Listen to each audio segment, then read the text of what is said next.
बिस्मिल्लाहिर्रहमानिर्रहीम। अस्सलाम वालेकुम। मैं हूं मोहम्मद फ़हद। कोरोना वायरस आपको नहीं मारेगा, बिलीव मी, ये आपको मार ही नहीं सकता, क्योंकि ज़िंदगी और मौत तो रब के हाथ में है। जब एक 2600 मीटर से गिरने वाला फ़्लाइट अटेंडेंट बच सकता है और एक वाशरूम में गिरने वाला मर सकता है, तो फिर ये जान लें कि ज़िंदगी और मौत के फ़ैसले ऊपर हो रहे हैं। मैंने अपनी आंखों के सामने एक बाथरूम से गिरकर मरने वाले को भी देखा है और 2 मंजिला इमारत से गिरकर बच जाने वाले बच्चे को भी देखा है।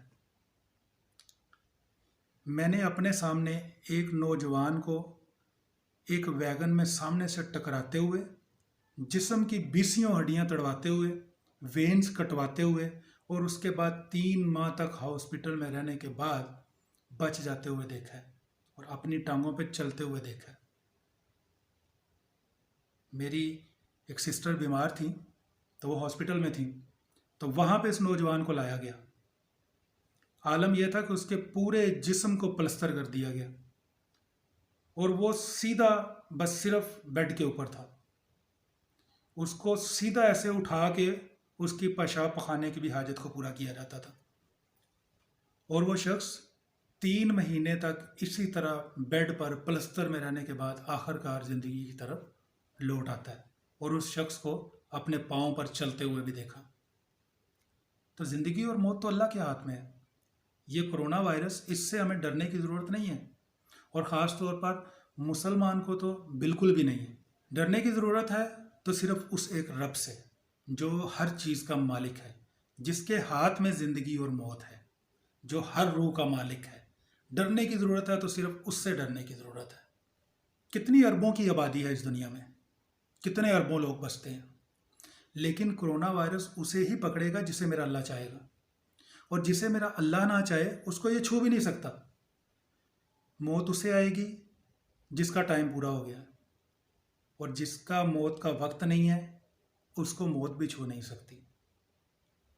तो इसलिए इस कोरोना वायरस से, किसी वबा से, किसी हादसे से, किसी भी चीज़ से डरने की ज़रूरत नहीं, बल्कि डरने की ज़रूरत है तो रब से डरने की ज़रूरत है। लेकिन इस सब के बावजूद याद रखो कि खुदकुशी हराम है और जानबूझकर अपने आप को मौत के मुंह में डालना खुदकुशी है। अपने आप को, अपने प्यारों को एहतियाती तदाबीर का पाबंद बनाओ। जैसे आप सल्लल्लाहु अलैहि वसल्लम का फरमान है कि पहले ऊंट को बांधो और फिर उसको अल्लाह के हवाले करो।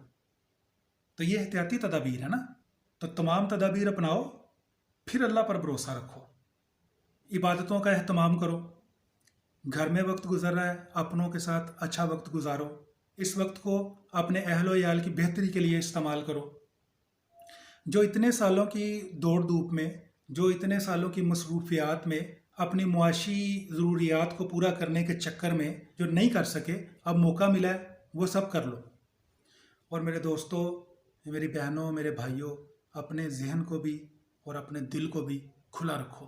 अपने इर्द गिर्द नज़र रखो, अपने इर्द गिर्द देखो। अपने अजीज़ो कारब, अपने हमसाए, अपने दोस्त, अपने इर्द गिर्द के लोग, जितना हो सके उनका ख्याल करो, उनकी दुआएं लो। ये वक्त है कि जिसमें नेकियां समेटी जा सकती हैं।